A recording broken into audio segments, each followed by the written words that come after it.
Très bien, donc nous allons commencer, ouvrir cette demi-journée d'études qui est donc intitulée Les femmes à la conquête des sciences et qui est issue d'un partenariat entre l'association Mnémosyne, que je représente ici et que Louis-Pascal Jacquemont représente également, et EPWS qui est représenté par Claudine Herman à mes côtés. Nous allons donc, en guise d'introduction cette journée, présenter les deux structures, Mnémosyne et EPWS, passer quelques minutes à vous présenter l'Europe des femmes, donc cette publication Mnémosyne, l'ABEX, écrire une histoire nouvelle de l'Europe, et notamment son chapitre sur l'histoire des femmes des sciences en Europe. Et puis ensuite, nous proposons d'écouter deux tables rondes. La première sur femmes et réseaux scientifiques aujourd'hui, et la seconde sur la circulation des savoirs et la carrière des femmes scientifiques dans l'histoire. Alors, je suis Julie Verlaine et je suis la présidente de Mnémosyne. Mnémosyne est une association créée en 2000 par Françoise Thébault qui est à la fois donc une association professionnelle d'historiennes et d'historiens qui s'intéresse à l'histoire des femmes et du genre dans toutes les périodes historiques, de la préhistoire, on a des collègues préhistoriennes, de la préhistoire à nos jours, au XXIe siècle. Donc, association professionnelle, mais aussi société savante qui, par ses activités assez nombreuses, entend promouvoir, diffuser les savoirs scientifiques sur les femmes et le genre, sur l'histoire des femmes et du genre. Nous avons notamment donc des journées d'études comme celle-là. Nous avons des participations au Rendez-vous de l'Histoire de Blois, qui est le grand festival des historiennes et des historiens actuellement en France. Nous participons également à des actions collectives avec des associations et nous décernons un prix, le prix Mnémosyne, qui récompense le meilleur master récemment soutenu en histoire dans donc cette spécialité d'histoire des femmes et du genre. Et nous venons de décerner le 15e prix ce matin, un prix qui récompensait ce matin un travail d'histoire du XVIIIe siècle, l'histoire du travail, un mémoire d'excellente tenue sur Madame Blakey, une entrepreneure du XVIIIe siècle. Donc l'association Mnémosyne est active à la fois dans l'enseignement secondaire, collège et lycée, et au niveau universitaire, avec donc le soutien, la mobilisation pour le développement de l'histoire des femmes et du genre. Et nous sommes ravis d'être accueillis aujourd'hui à l'Institut Henri Poincaré pour cette thématique sur l'histoire des femmes et des sciences, ce croisement femmes et sciences. Nous remercions tout particulièrement les collègues de l'IHP, Colette Guillopé et bien évidemment Claudine Herman pour avoir mené à concrétiser ce projet qui nous tenait beaucoup à cœur. Merci beaucoup, Julie. Donc, moi, je suis Claudine Herman et je vais me présenter quand même un petit peu. Avant de rentrer dans PWS, je vais me présenter un tout petit peu et dire quel petit rapport j'ai aussi avec l'histoire des femmes scientifiques. Donc, j'étais physicienne à l'école polytechnique. J'ai pris ma retraite il y a maintenant 12 ans. J'ai été la première femme nommée professeure dans cette institution en 1992, donc ça c'est de l'ancienne histoire. Et j'ai été une des fondatrices et la première présidente de l'association Femmes et Sciences, dont il y a quelques membres dans la salle. Et l'association Femmes et Sciences, par des voies détournées, s'occupe un petit peu d'histoire. D'une part, parce que nous avons été sollicités pour animer des débats après des pièces de théâtre historiques concernant Marie Curie, Ada Lovelace et Émilie du Châtelet. Là, il est en train de sortir cette semaine un film sur Marie Curie. Il va y avoir des débats après le film et on va participer à ce genre de choses. Nous avons sorti, il y a 2 mois, un petit livre de 40 portraits de femmes scientifiques d'hier et d'aujourd'hui. Enfin, ça s'appelle pas tout à fait comme ça, mais ça revient à ça, dont le but est que ça puisse servir à des enseignants ou à des éditeurs de manuels scolaires qui sont pas des manuels d'histoire, pour illustrer leurs cours avec des personnages différents de ceux qu'on voit toujours. ou bien les municipalités qui veulent donner des noms de rues à des nouveaux quartiers. Voilà. Donc dans ce cadre-là, on est amené à faire un petit peu d'histoire, mais vraiment comme tout à fait des néophytes. Et à l'entrée de la salle, il y a des documents à propos de 2 journées à l'occasion de la Journée internationale des filles et des femmes en sciences qui a été décrétée par l'UNESCO le 11 février. Donc le 11 et 12 février, l'Institut de physique du Globe de Paris fait 2 jours de colloques qui sont que des portraits de femmes scientifiques. Donc si certaines personnes de la salle sont intéressées, voilà. Donc maintenant, je rentre dans mon sujet. Donc aujourd'hui, nous avons un partenariat entre la plateforme européenne des femmes scientifiques et puis l'association Mnémosyne. Alors, qu'est-ce que c'est que cette plateforme? Eh bien, en fait, c'est une structure qui est une association internationale de droit belge, et c'est une association d'associations dont les membres sont des associations, des réseaux et des membres individuels aussi.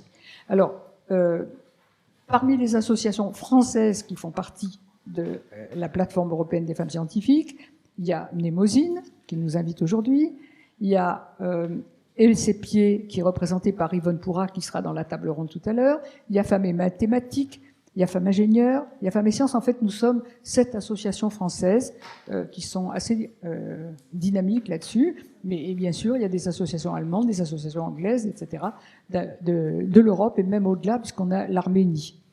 Alors, si on compte les membres des associations représentées et les membres des réseaux et les membres individuels, on arrive à représenter de l'ordre de 12 000 femmes scientifiques.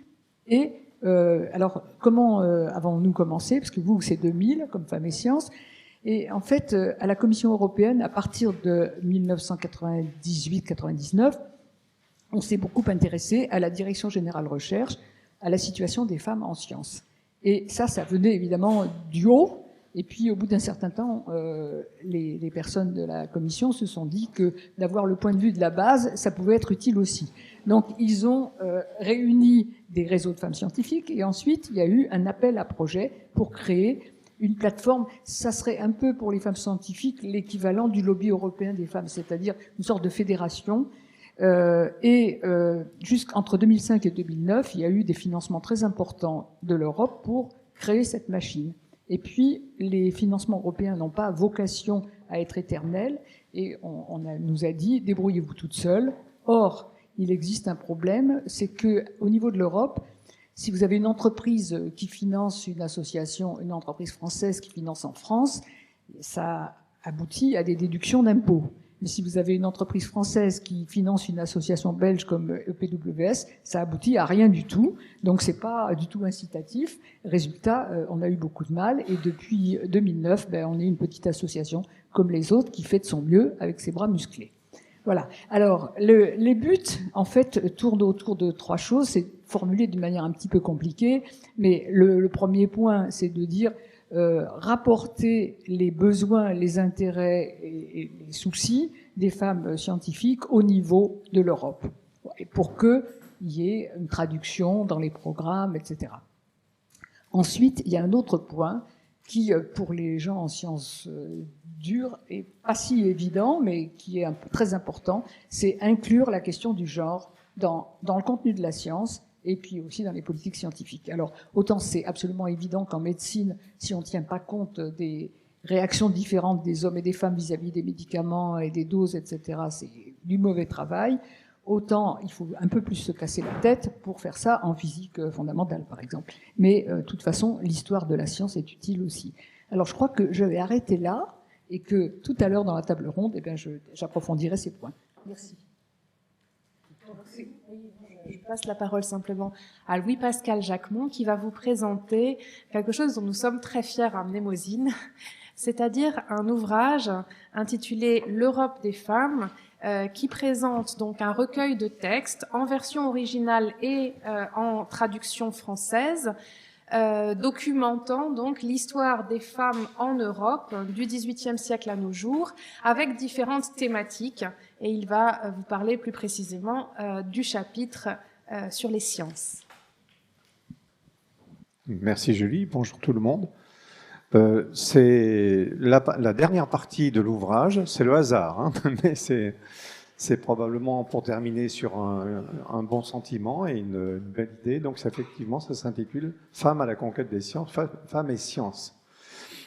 Le retenir entre le XVIIIe et le XXIe siècle, pour l'ensemble des pays européens, 7 exemples ou 7 passages concernant femmes et sciences n'est pas une mince affaire.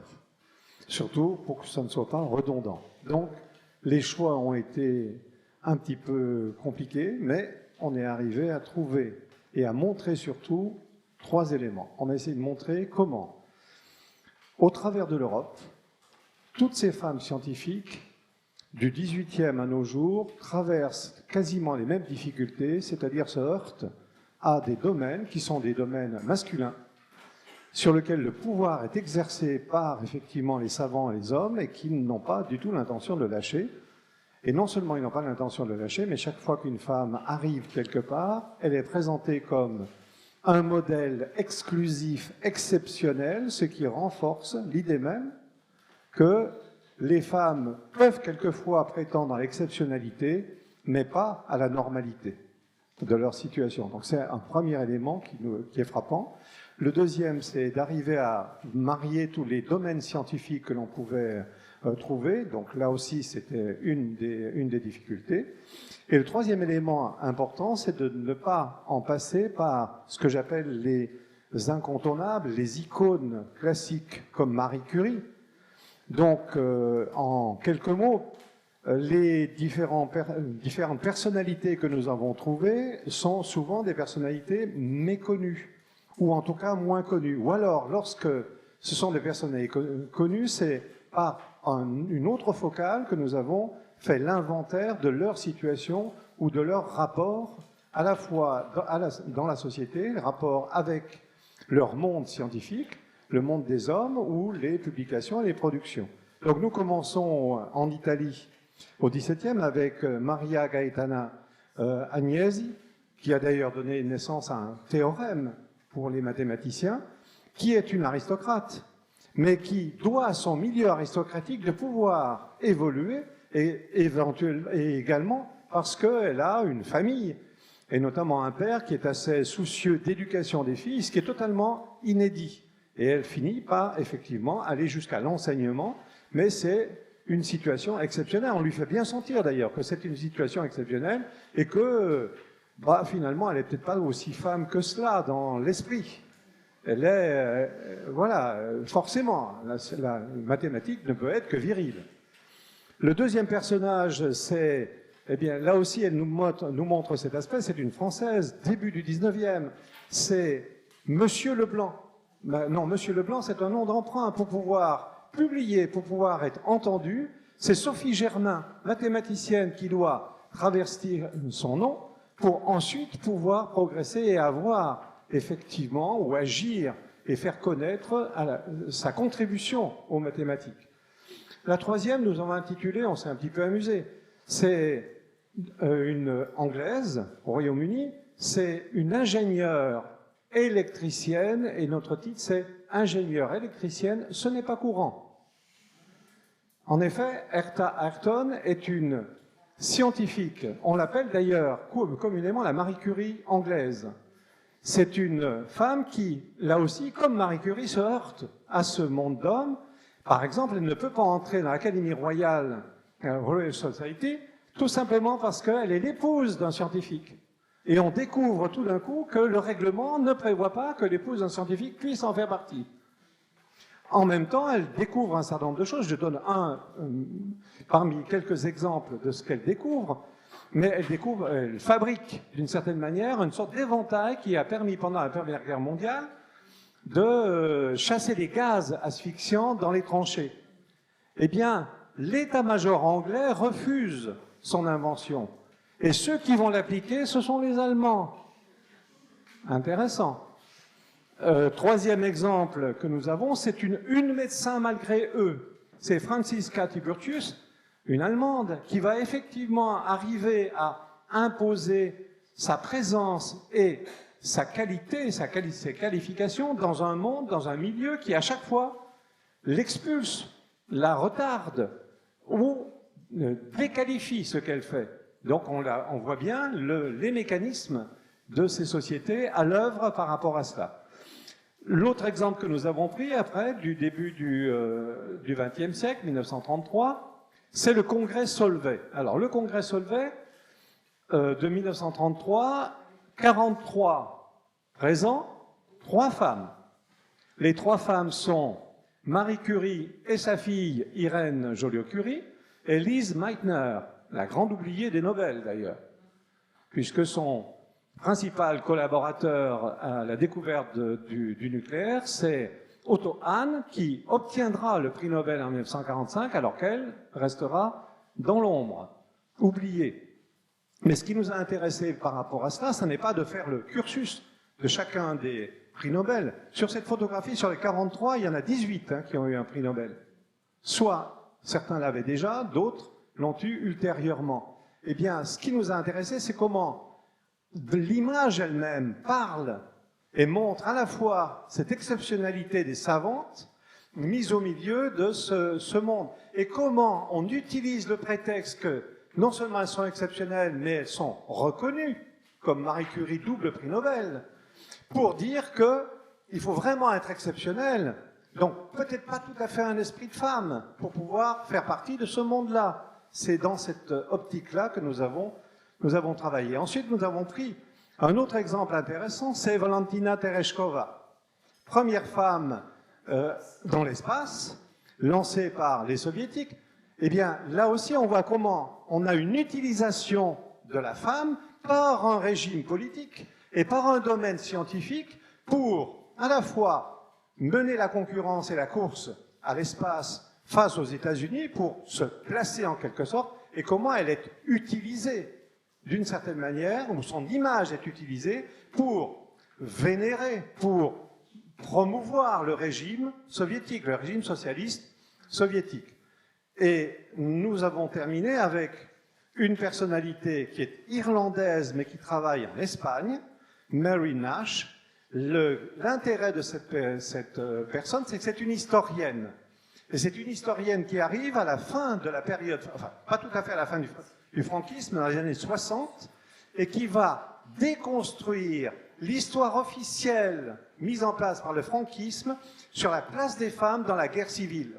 Et en particulier montrer comment il y a une sorte de vulgate qui s'est construite. Les rouges, ce sont les gens, les barbares, qui ont entraîné leurs femmes dans le massacre et qui ont fait toutes les turpitudes possibles. Et de l'autre côté, les femmes franquistes sont des bonnes épouses, des bonnes mères, fidèles à l'Église, etc. Donc il y a la construction de tout un modèle, si je puis dire, de référence par l'historiographie de ce régime que Mary Nash, qui est irlandaise et qui a pu progressivement déconstruire, et elle est devenue la première enseignante sur l'histoire des femmes et du genre en Espagne. Voilà le panorama que nous avons en quelque sorte utilisé dans cet ouvrage, de manière à utiliser ces exemples-là pour bien montrer quels sont les rapports femmes et sciences du XVIIIe à nos jours, et on voit bien qu'il y a des constantes. Elles sont rebelles, elles sont dans l'ombre, quand elles arrivent, elles sont pionnières, mais c'est l'exception, et quand elles sont plus nombreuses, elles viennent le plafond de verre. Voilà pour présenter le schéma général.